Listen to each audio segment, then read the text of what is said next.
Welcome back, everybody, to a classic. We're kicking it old school with this one with a Blu-ray update. I've acquired a lot of stuff over the past few months. Could have been ever since the last Blu-ray update I did, which was a long time ago. I've got a ton of stuff here. I've got 4Ks, Criterions, all of films, Scream Factories, regular Blu-rays, a ton of stuff. So we're going to jump into some 4Ks here real quick. To start out, I've got a ton here, actually. I've got a lot more than I thought I did. So first up, we're going to start off with a Coco, solid movie about family and about heritage. Really shows the Mexican culture in a really positive light, which is cool. Blue Planet 2, this is kind of quintessential 4K viewing experience you need to get if you're going to be getting 4K. Beautiful. Star Wars The Last Jedi, one of the most polarizing films ever made. I like it, but you know, nobody hates Star Wars more than Star Wars fans. Interstellar looks really great on Blu-ray, so it's an okay film. It's pretty pretentious, but it looks good. Shit. Yes, I did pick this up. Don't hate it. It's okay. You know, we hyped it up too much when it first came out, but that's on us. That's on me. Looks pretty good on 4K. You know, I think Pennywise was solid in this, but some of the stuff was a little meh. Hostels. Really great, underrated film from earlier this year. Christian Bale and Rosamund Pike. Really good Western. A lot of good character development throughout of it. I thoroughly enjoyed this. A classic. Grease. This actually looks really good on 4K. They really upped it to a good quality. And I like the movie. I do. I have ever since I was young. It's enjoyable, and I like it. I mean, it's catchy songs, memorable songs, and John Travolta, he's the man. One of my favorite films from last year, The Phantom Thread. Absolutely beautiful, crazy, intriguing, great performance by Daniel Day. It comes with this nice artwork, reversible artwork on the inside. Looks good on 4K, and God, I love this movie. Great performance, great story. Next up, we've got The Post. I got this cheap on eBay. Steven Spielberg, you know, he's doing some different things. He's doing more historically accurate films lately, which they're not bad. They're just a little slow. And this one was okay. It was solid. Tom Hanks is the man, and Meryl Streep is an actress. Annihilation from this year. Best Buy exclusive 4K, at least until October, I believe. Solid film, a lot of themes, a great ending, some cool body horror as well, and I'm intrigued by that. The bear scene. There's always a scene from every year. That bear scene, though. The Patriot. Used to love this film. It's kind of, I don't know. It's not that it's terrible. It's just, it's really historically inaccurate. It's kind of silly at times. Cool battle scenes, and Mel Gibson's the man, but it's enjoyable. One of the more overrated films from the last few years, Shape of Water. It's good filmmaking. I like Guillermo del Toro, but there's a lot of questions I have with this film. Some of the dialogue is a little wonky. How the fuck are these people breaking into a high security government building and breaking this creature out like it's nothing? Like I said, music's good, the acting is, you know, solid, but I don't know, I didn't hit me like it hit a lot of other people. Still had to pick it up though, because it's solid filmmaking. It looks good on 4K. Oh boy, when I got this one, oh daddy. Saving Private Ryan. This film looks so good on 4K. The sound is booming. It's so good.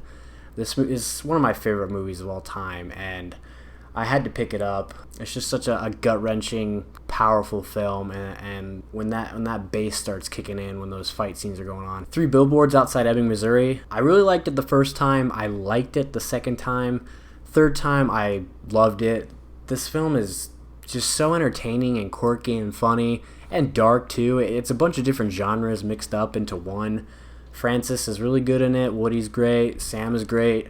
It's just a really well-made film that I could go back to every once in a while and check out just because it's entertaining. Braveheart. Big Daddy Mel again. Another film that's like really historically inaccurate, but I still have a good time with it. I love this movie. It's a good time. The battle sequences are great. The music is fantastic. Great James Horner score. And it gives me goosebumps. Good film. Next up, we have a few olive films. We've got Macbeth, Orson Welles. It's really boring, to be honest. It's kind of slow. I really liked the newest version of Macbeth with Michael Fassbender in it. That one was really entertaining and solid and beautiful. This is just it's boring. It's tough. Orson Welles is a great director. William Shakespeare stuff is really hit or miss. You know, you got to kind of like that stuff in it, and it's fine. But this was a chore to get through. Now this one, High Noon, with Gary Cooper, was fantastic. It tells the story of Gary Cooper. He's a sheriff or an old sheriff, something like that. He has like a day to round up a bunch of people for a shootout that's coming, and nobody wants to help him. Really good character film, and it's kind of messed up to see all these people turn him down the way that they do. Ooh, John Ford, The Quiet Man. This is a beautiful film. It's kind of away from the John Ford sort of films you get, the westerns. It's very different. It's a lot more mellow. John Wayne really has to act in this, and he gives a great performance. And while watching this, I figured out that the scene in this is from E.T., where he's flipping through the television and he sees a woman being pulled by a man, and I thought that was kind of cool. But other than that, the film is really well done, and it's entertaining, and it's beautiful, and I really enjoy it. Got one quick documentary here, Apocalypse, a really good World War II documentary. It's pretty disturbing and shows a lot of uncensored, graphic stuff, which is cool. I mean, I'm always down to learn about World War II. I love learning about it. I don't love it. I love learning about it, and this was a solid one. And then I have picked up a bunch of Criterions through various sales or them just having low prices. The first one we have here, Night of the Living Dead. Checked it out during Halloween time and really enjoyed it, surprisingly. I thought it would be kind of okay just because of the time period, and it was like the start of the zombie genre. But it's really well done, good ending. I don't know, it's one of those free films all over the place. I'm pretty sure it's on YouTube, but I had to pick up the Criterion because I love the product they put out. The Passion of Joan of Arc, a really great silent film from 1928. This one's all about performance. The performance from Renee Falconetti, it's what all performances should be based on. I mean, the facial expressions, it's all about the visual acting, and it's fantastic in this, and kind of dark for a film of this age. Carl Theodor Dreyer, love his stuff. West Front 1918, same thing here, a war film. I love some war films, and this one was okay. It's like pretty dark for the time period once again, and it's from 1930, and it was okay. It was a little slow, but it was okay. Election, love me some Alexander Payne. Still haven't checked out Downsizing. I've heard nothing but bad things, so I don't know if I'll ever check it out, but I love everything else he does. Election's really good. I mean, it's a story of a teacher who really wants to take down a student that he just doesn't like. It's Reese Witherspoon and Matthew Broderick, and they're both really good in this. I enjoy it. Film from a couple of years ago, I, Daniel Blake. A solid British film. It's kind of a message to like the healthcare companies and the insurance companies in England. Love the ending. Really powerful ending and a solid film altogether. Last one here, Silence of the Lambs. It's like one of the best movies ever made, according to a lot of people. I liked it the first time I watched it, but I'll have to give it another try. Anthony Hopkins is perfection in this movie, and Jodie Foster is pretty good. And it's a really nice, really solid release that they've put on here, and really like that artwork as well. And then a couple digibooks here real quick. Lost Horizon, Frank Capra, my least favorite Frank Capra film for sure, about a guy who crash lands in like an exotic location and he starts to become part of their world. Almost a little bit like Pocahontas, that sort of vibe, that sort of story arc. I'm surprised they even released it because there's still a lot of footage missing from this film, and in its place they have pictures.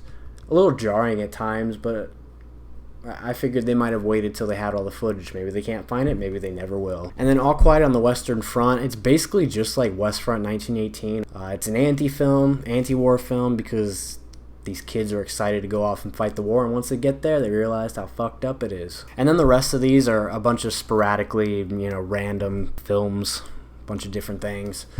Judgment at Nuremberg, a lot of World War II stuff in here. Basically just about the Nuremberg trials, the trials after World War II for against the Germans for crimes against humanity. Solid long film. Spencer Tracy and Judy Garland. She was looking pretty old in this, so it's probably closer to when she passed away, but it's a good film. Another one from last year, Call Me by Your Name. Great film. I mean, Timothy Chalamet is so good in this. Armie Hammer is good. Michael Stuhlbarg is good. It's just like a bunch of great performances after the other in this, and the music is really good, and a good gay love story. One quick Scream Factory here, The Strangers. It's like a really solid, like low budget, not short film, but like a film that's short. Like just an hour and 20 minutes or something. Like just really clever, quick scares. For what it is, it's effective. And Liv Tyler, Only the Brave. This one hits close to home because this happened around here. It's the story of Granite Mountain hotshots, the firefighters that put out wildfires, and 17, I could be making that up, about 17 of the firefighters died when the flames just became too much. Really liked it the first time. The dialogue's a little cheesy. I thought I saw it at first. I don't know what happened, but the dialogue got a little cheesy, but the ending is really effective and powerful. 4-pack here, Patton, The Longest Day, Sand Pebbles, and Tora Tora Tora. Some more World War II films. They kind of get worse as it goes down. Longest Day and Patton are really good. Sand Pebbles is good, and Tora Tora Tora is okay. Oh my god, there are a lot of World War II films in here. Darkest Hour, this is like a astonishing performance, and it's about time Gary Oldman finally won his Oscar. Love the guy. I think he's great in everything, and he completely transforms in this performance. Kind of boring and gets a little cheesy at times. Like there's parts they make up just for movie effect, and it doesn't work too well, but it's solid. Now, something that I do really love, Paddington 2. Really love the first one. This one is even better. It's one of those rare occasions where the sequel's better than the original. I don't know what it is. It's a feel-good movie. I watch a lot of depressing stuff, and this is like one of those films it's fun, it's funny, like there's a lot of wit to it, a lot of smart humor, like dry and clever humor. I mean, it's kind of British humor, which I like. It's a lovely film. I have a Ghibli here, My Neighbors the Yamadas. I don't know. It's okay. It's dumbed down animation, but it's charming for what it is. And it's just about a family and the adventures they go on, and sometimes the surreal adventures they go on. It's cute. Next up, Your Name. This is like so popular over there in Japan, and the director is telling people to never watch it because he just doesn't like it. You have to really pay attention because it's hard to follow at times. I don't know if it's a spoiler, so whatever. The two are like 6 years apart in time, and they're like sending messages to each other, and they're trying to find each other, and it's strange, but it's kind of unique, and the music is good. One that I'm surprised they don't own, Airplane. Dry, quirky comedy. You gotta be into it. It's that kind of humor, and I enjoy it. It's dumb, but it's fun. Florida Project, one of my favorite films of last year. Good film. I wish the ending was different though. It's a really stupid ending, and how I would have liked it would have made it a lot better, in my opinion. Lady Turd, really great film. I wasn't a young girl growing up in Sacramento, but I can relate, and it's just... Oh. Hey. Just looking for something really quick. Doing that. My head is clearly above. Oh, it doesn't look like it on the camera. Anomalisa, one I've been waiting for to go down in price, because for some reason it never would.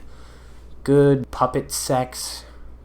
I don't know what to say anymore about these films. Bone Tomahawk, from the director of Brawl and Cell Block 99. Violent, Western, zombies.